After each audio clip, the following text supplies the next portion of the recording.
भारतीय तटरक्षक बल में आज स्वदेशी प्रदूषण नियंत्रण जहाज समुद्र प्रताप को कमीशन किया गया है। रक्षा मंत्री राजनाथ सिंह ने गोवा शिपयार्ड लिमिटेड से इसे सेवा में शामिल किया है, जहां समुद्र प्रताप भारत का पहला पूरी तरह स्वदेशी डिजाइन वाला प्रदूषण नियंत्रण पोत है। इस रिपोर्ट में जानते इस पोत की खासियत क्या है। समुद्र प्रताप का नाम ही अपने आप में बहुत कुछ कहता है।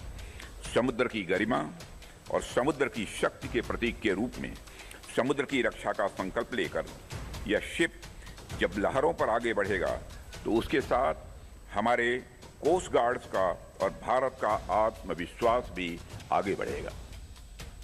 भारतीय तटरक्षक बल को सोमवार को एक ऐसा जहाज मिला है जो महज एक पोत ही नहीं बल्कि समुद्र में भारत की बढ़ती ताकत का प्रतीक भी है।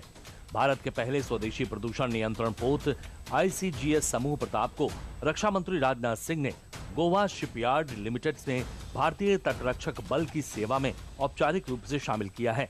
ICGS समुद्र प्रताप न सिर्फ भारत की समुद्री सीमाओं की सुरक्षा करेगा बल्कि पर्यावरण संरक्षण के संकल्प को भी नई दिशा देगा।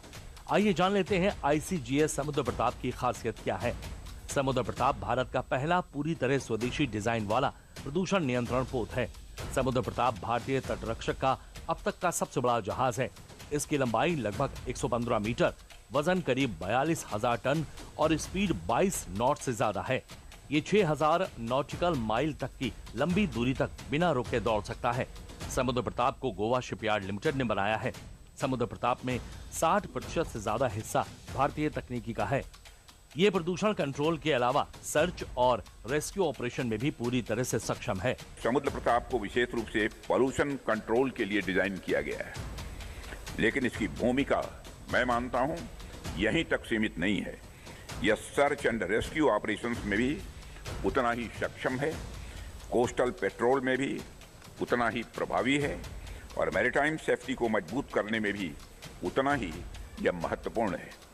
इसका अर्थ यह है कि शिप में एक ही प्लेटफॉर्म पर कई कैपेबिलिटीज को इंटीग्रेट किया गया है।